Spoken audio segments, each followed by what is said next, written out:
Subscribe कीजिए scholar elite channel को और बेल आइकॉन को दबाइए लेटेस्ट एजुकेशनल वीडियो सबसे पहले देखने के लिए।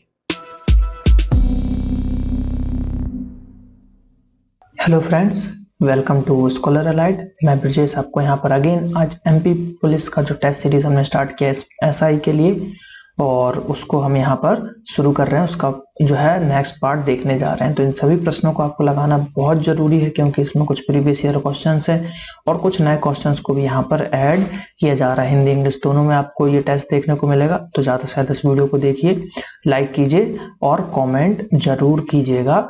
जो भी मैं क्वेश्चन अगर पूछता हूँ आपसे तो कमेंट कीजिए, ज्यादा अच्छा रहेगा आप लोगों के लिए। और जिन्होंने इसका पहला भाग नहीं देखा है तो ऊपर यहाँ पर आई बटन में जो है लिंक दे दी गई है, वहां से आप क्लिक करके इसका पहला भाग देख सकते हैं। तो चलिए शुरू करते हैं।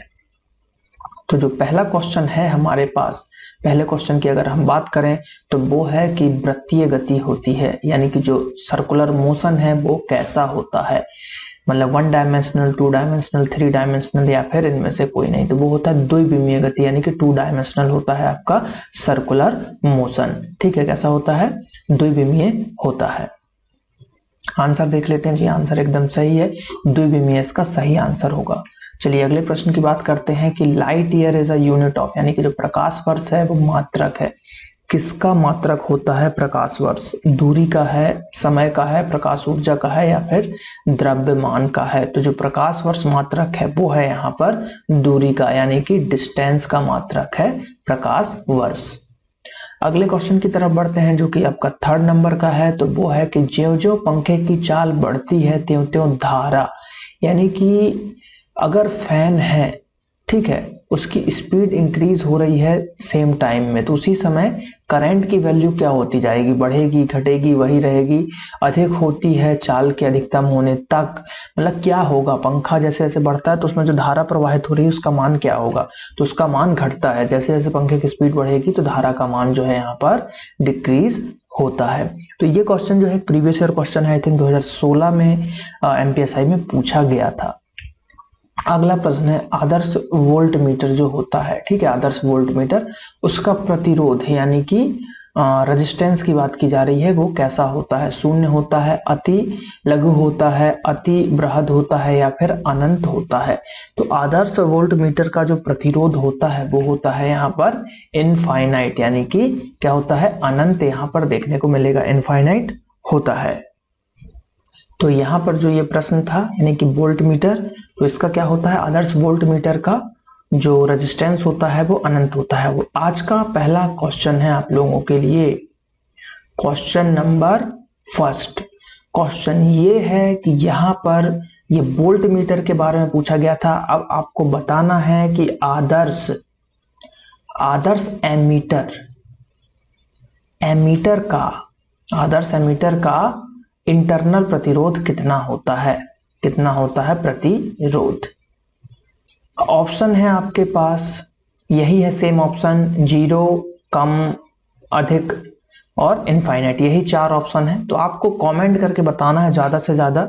जो लोग सिलेक्शन लेना चाह रहे हैं एमपी पुलिस में, तो ज्यादा से ज्यादा यहाँ पर कमेंट करके बताइए कि भैया आदर्श एमीटर का प्रतिरोध कितना होता है। और आदर्श वोल्ट मीटर का तो मैंने बता दिया कि इनफाइनाइट होता है। चलिए बढ़ते हैं अगले प्रश्न की तरफ। अगला प्रश्न है प्रकाश का जो रंग होता है, ठीक है, प्रकाश का जो रंग होता है वो ज्ञात कैसे किया जाता है? किसके द्वारा आप ज्ञात कर सकते हो प्रकाश का रंग? उसके वेलोसिटी से, यानी कि उसके वेग से, या फिर उसके आयाम से, आयाम यानी कि एम्पलीट्यूड से, या फिर उसकी फ्रीक्वेंसी यानी कि आवृत्ति से, या फिर पोलराइजेशन यानी कि ध्रुवीकरण की स्थिति से। कैसे आप पता कर सकते हो प्रकाश का रंग? तो वो कर सकते हैं भैया हम फ्रीक्वेंसी से पता। कैसे कर सकते हैं? फ्रीक्वेंसी से, उसकी आवृत्ति के द्वारा जो है हम इसको पता कर सकते हैं, कलर ऑफ लाइट। चलिए अगला प्रश्न देखते हैं कि गति अवस्था में फोटोन का द्रव्यमान क्या होता है? तो देखिए फोटोन मेनली आपने अगर लाइट के बारे में पढ़ा होगा तो लाइट जो है पैकेट्स के रूप में चलते हैं, जिसको हम जो है मेनली फोटोन कहते हैं। इस तरीके से डिफाइन है, यहाँ पे पैकेट के रूप में चलते हैं। तो फोटोन में आ गया आपका, तो यहाँ पर आपने mc² पढ़ा होगा, E बराबर mc² आइंस्टाइन जी ने दिया था।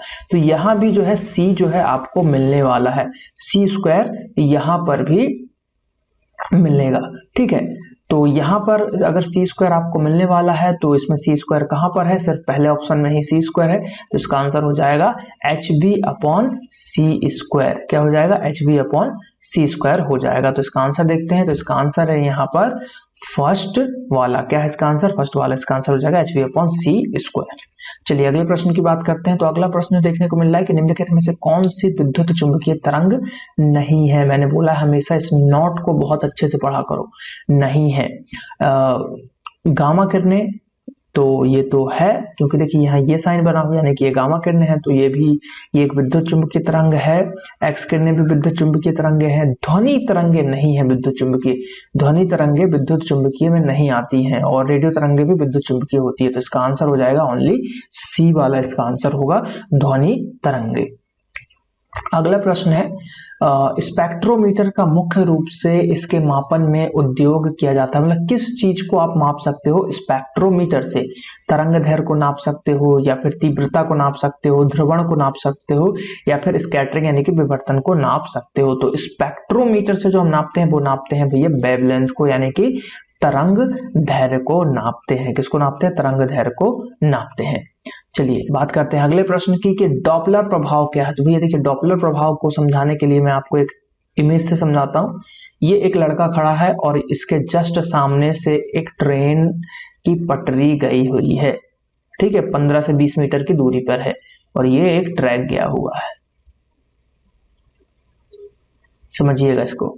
अब यहां से एक ट्रेन आ रही है, ठीक है, मान लीजिए ये यहां से 200 मीटर की दूरी पे है, और इधर भी 200 मीटर की दूरी है, ठीक।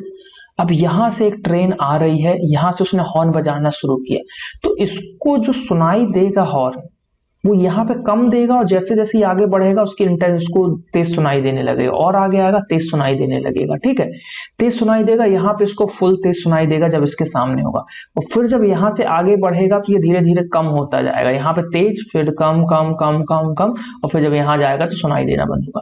तो यही है डॉपलर प्रभाव, यानी कि जो उसकी जो फ्रीक्वेंसी होती संबंधित होता है, ये देखिए इसका आंसर होगा फ्रीक्वेंसी, ठीक है। तो फ्रीक्वेंसी जो है, इसका आंसर क्या होगा? इसका आंसर होगा यहाँ पर फ्रीक्वेंसी। तो आंसर आप याद कर लो फ्रीक्वेंसी। तो जैसे जैसे वो उसकी तरफ बढ़ेगा तो उसकी फ्रीक्वेंसी बढ़ती जा रही है, उसको आवाज तेज सुनाई दे रही है, जैसे जैसे दूर जाएगी तो घटती जाएगी। तो यही एक डॉपलर प्रभाव है, डॉपलर जी ने बताया था। तो ये हो जाएगा डॉपलर प्रभाव। बहुत ही सिंपल सा है। तो ये डायग्राम इस तरीके से आप ट्रेन से याद रखोगे तो याद रहेगा। तो फ्रीक्वेंसी से रिलेटेड है, आवृत्ति से रिलेटेड। तो नेक्स्ट क्वेश्चन की तरफ बढ़ते हैं। क्वेश्चन ये है हमारे पास कि एक भारी पिंड ए तथा दूसरे हल्के पिंड बी के संवेग समान हो तो क्या होगा? बी का वेग ए से कम होगा, बी का वेग ए से अधिक होगा, दोनों का वेग समान होगा, कुछ कहा नहीं जा सकता। तो देखिए भारी पिंड एक हो गया यहाँ पर, बस दूसरा आप कुछ भी ले लो, बाइक ले लो, ठीक है, बाइक ले लो, तो दोनों का जो है मोमेंटम समान है, मोमेंटम जो है वो समान है। तो आपको बताना क्या होगा? तो मोमेंटम जब समान होगा तो जो भारी वस्तु है उसकी स्पीड ज्यादा होगी, तो इसका आंसर हो जाएगा बी का वेग ए से अधिक होगा। तो इसका आंसर क्या है? बी का वेग ए से अधिक होगा, ऑप्शन नंबर बी। चलिए बढ़ते हैं अगले प्रश्न की तरफ कि पृथ्वी के जो अति समीप परिक्रमा करने वाले उपग्रह होते हैं उनकी कक्षीय चाल क्या होती है? वे उनकी कक्षीय चाल v बराबर √gr होती है। तो इसमें से कौन सा है देखते हैं। ये है यहाँ पर थर्ड वाला, इसका सही आंसर होगा v बराबर √gr। अगला प्रश्न आज का, इसके लिए आपको दूसरा प्रश्न ये है कि आपको इसमें बताना है कि यहाँ पर g बराबर क्या है और r बराबर क्या है। देखिए बहुत ही सिंपल सा क्वेश्चन, अगर ये नहीं बन रहा है तो तैयारी छोड़ दीजिए एसआई की, ठीक है, कोई मतलब नहीं है अगर आपसे ये क्वेश्चन नहीं बन रहा है जो मैं पूछ रहा हूँ कि यहाँ पे g बराबर क्या है। मान कुछ नहीं बताना, आपको बताना है कि यहाँ पे g की जगह पे हम क्या रखेंगे और r की जगह पे हम क्या रखेंगे। बहुत ही सिंपल सा क्वेश्चन है, अगर ये नहीं बनता है तो कोई मतलब नहीं मेरे वीडियो मतलब मुझे पढ़ाने का और मेरा वीडियो बनाने का और आपका वीडियो देखने का। चलिए तो बात करते हैं अगले प्रश्न की कि भारत के सबसे, ठीक है, भारत के साथ सबसे लंबी सीमा कौन बनाता है। तो भैया सबसे लंबी अगर हम सीमा की बात करें तो यहाँ पर देखिए, यहाँ पर ऐसे ऐसे गुचड़ करके जो है,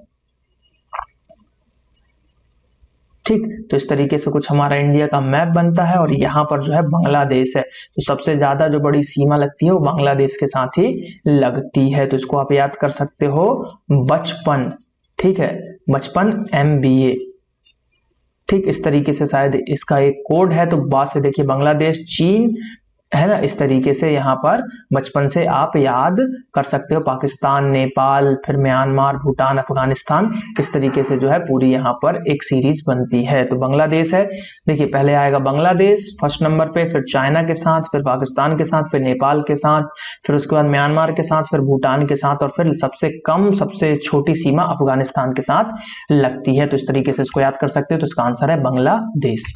अगला प्रश्न है हीराकुंड परियोजना किस नदी पर है? तो बहुत ही सिंपल सा क्वेश्चन है कि भैया हीराकुंड जो है महानदी पर है, परियोजना भी और हीराकुंड डैम भी। हीराकुंड डैम भी आपको कहां पे मिलेगा? महानदी पर देखने को मिलेगा। तो इसका आंसर है महानदी। अगला प्रश्न है निम्न में से कौन सा शहर गोल्डन सिटी कहा जाता है? यानी कि किसको गोल्डन सिटी के नाम से जानते हैं? जयपुर को, अमृतसर को? अमृतसर में गोल्डन टेम्पल है, ठीक, गोल्डन टेम्पल है। और कानपुर या जैसलमेर, तो जैसलमेर को जाना जाता है गोल्डन सिटी के नाम से।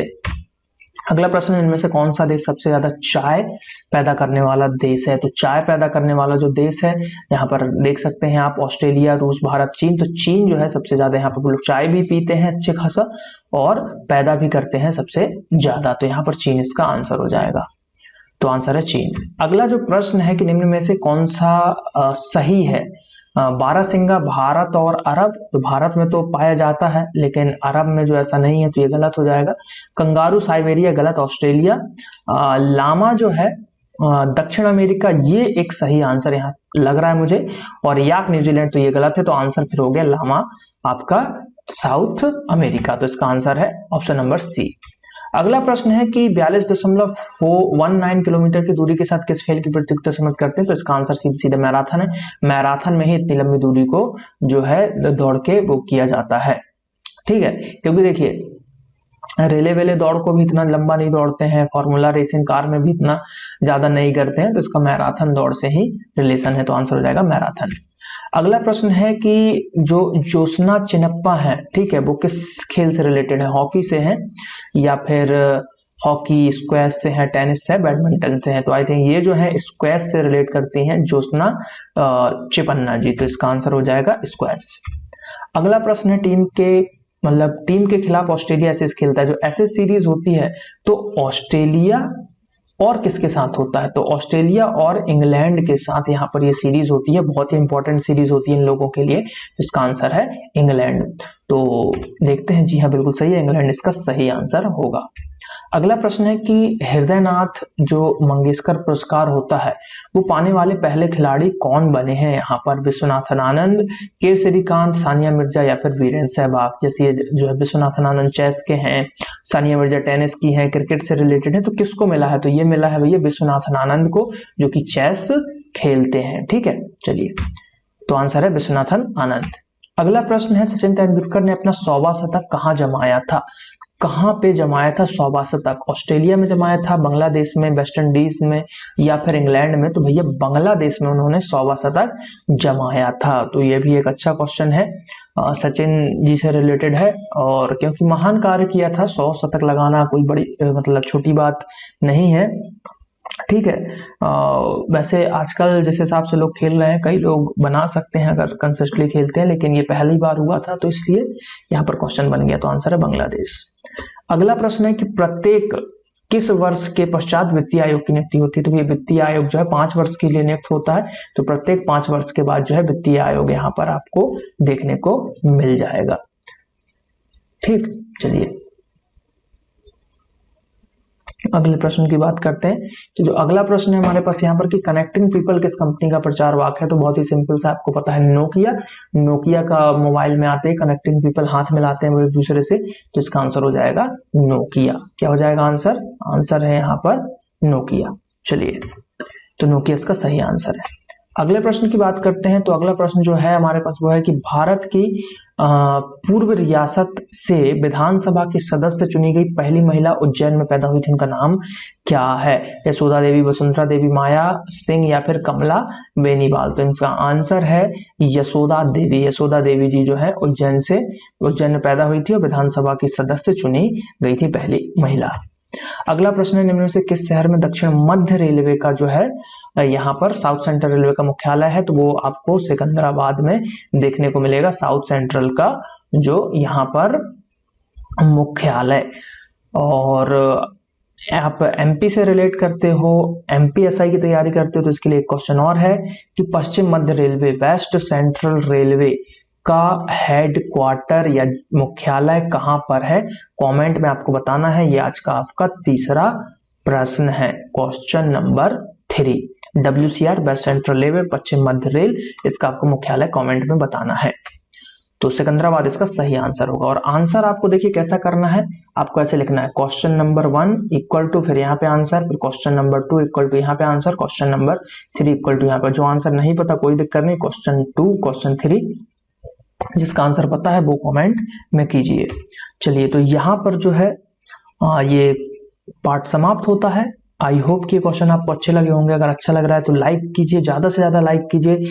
पिछले वीडियो पे 100 लाइक आए हैं, इस बार मैं फिर से एक्सपेक्ट कर रहा हूँ कि इस वीडियो पे भी आप 100 लाइक जरूर देंगे। तो ज्यादा से ज्यादा लाइक कीजिए और कमेंट कीजिए जो मैंने क्वेश्चन पूछे हैं आपसे, और कोई सजेशन हो तो वो भी मुझे बताइए, और बाकी तैयारी करते रहिए। मिलते हैं अगले वीडियो में। Thank you. जय हिंद, जय भारत।